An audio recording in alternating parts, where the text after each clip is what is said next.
If you've ever sat at the dinner table and heard a mate brag about doubling his money in Bitcoin, you've probably had two thoughts at the same time. The first one is, am I missing out on something huge? The second one is, do I actually understand this well enough to put my own money in? Most Australians have heard the word Bitcoin 1,000 times, but the second you ask them to actually explain it, they freeze. By the end of this video, you'll understand what Bitcoin actually is, how crypto works here in Australia, what the tax man expects from you, and whether any of this even belongs in your wealth building plan. Rewind to 2008. The global financial system was on fire. Banks were collapsing, governments were printing money, and ordinary people were losing their homes and their super. In the middle of that chaos, someone using the name Satoshi Nakamoto published a 9-page paper online. The idea was simple but radical. What if there was digital money that didn't need a bank, a government, or any middleman at all?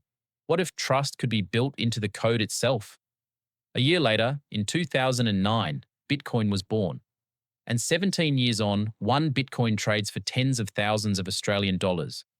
What started as a weird internet experiment that big banks laughed at is now owned by huge fund managers, public companies, and even some governments. So what is Bitcoin? Strip away the buzzwords and it's digital money. The difference is in how it works. Picture a giant public notebook that every person in the world can see. Every time someone sends Bitcoin to someone else, that transaction gets written into the notebook. The notebook is copied across thousands of computers around the world, and once something is written, it can't be erased or changed. That notebook is called the blockchain. It runs on math and code 24 hours a day, 7 days a week, with no holidays and no closing time. While Brisbane sleeps, the network is still running in Tokyo, in New York, in Berlin. It never stops. It never asks permission, and nobody has the power to switch it off. New Bitcoin gets created through a process called mining. Powerful computers around the world compete to solve complex puzzles, and the winner gets rewarded with brand new Bitcoin. But here's the kicker. There will only ever be 21 million Bitcoin in existence. No central bank can print more. No politician can vote to create extra supply. That scarcity is exactly why a lot of Australians have started treating Bitcoin like digital gold. Every 4 years, an event called the halving cuts the new supply of Bitcoin entering the market in half. The most recent halving happened in April 2024, and historically these events have been followed by major price moves. The reason is pretty simple. Less new Bitcoin is coming in, but people still want to buy it, so the price tends to push up. The next halving is set for around April 2028. It's also worth knowing that Bitcoin is not the same as crypto. Bitcoin is one specific asset with a fixed supply and a single purpose, a form of digital money that operates without a central authority. Other cryptocurrencies like Ethereum, Solana, or the thousands of smaller coins do different things, from running smart contracts to powering apps. Most carry far higher risk than Bitcoin itself, and a huge number have gone to zero. Knowing the difference is the first line of defense against losing money. In Australia, Bitcoin and crypto are completely legal. You can buy it, sell it, hold it, and even spend it. The most common entry point for Aussies is a local exchange. A trusted Australian platform lets you sign up, verify your ID, deposit money from your bank, and buy Bitcoin in minutes. The platform should be registered with AUSTRAC, the government body that monitors money laundering and terrorism financing. That AUSTRAC registration matters more than ever. In April 2026, Australia passed the Digital Assets Framework Act, which for the first time requires crypto exchanges and custody platforms to hold an Australian financial services license. The new rules take effect in April 2027, bringing crypto platforms under the same regulatory framework as banks and stockbrokers. For everyday investors, this is a good thing. It means stronger protection for your money, clearer rules if something goes wrong, and tighter checks on how platforms hold your cash and your coins. For those who'd rather skip the exchange altogether, there's another option that's exploded recently. Spot Bitcoin ETFs on the ASX. Funds like the VanEck Bitcoin ETF and the Monochrome Bitcoin ETF let you buy Bitcoin exposure through a regular brokerage account, just like buying shares in BHP or Woolworths. These ETFs have also opened the door for self-managed super funds to gain Bitcoin exposure without the compliance headaches of holding the asset directly, which is a big shift for retirement-focused investors.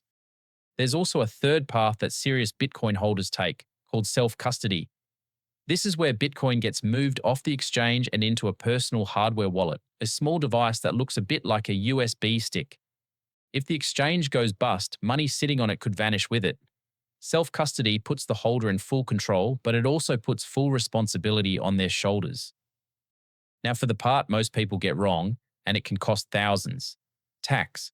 The ATO does not consider Bitcoin to be money. It treats crypto as property, which means every time it gets sold, swapped for another coin, or even used to buy a coffee, that's a capital gains tax event. That includes crypto to crypto swaps. A lot of beginners think they only owe tax when they cash out to Australian dollars, but the ATO treats every swap as a disposal. If the asset was held for more than 12 months, the 50% CGT discount may apply. If it was held for less, the full gain gets added to taxable income. And here's the catch. The ATO has data sharing agreements with every major Australian exchange. They know what was bought. They know what was sold. So keep clean records and work with an accountant who actually understands crypto. Now, the risk side, because this part matters. Bitcoin is volatile. Drops of 20%, 30%, sometimes 50% in a matter of weeks are normal. If watching an investment drop in half would be unbearable, this asset isn't a fit, at least not in any meaningful size. There's also the risk of losing access to coins through forgotten passwords or lost hardware. Hundreds of millions of dollars in Bitcoin are sitting on lost hard drives right now. Then there's the scam risk. Fake exchanges, fake influencers, fake giveaways. Anyone promising guaranteed returns in your DMs is a scam. Full stop.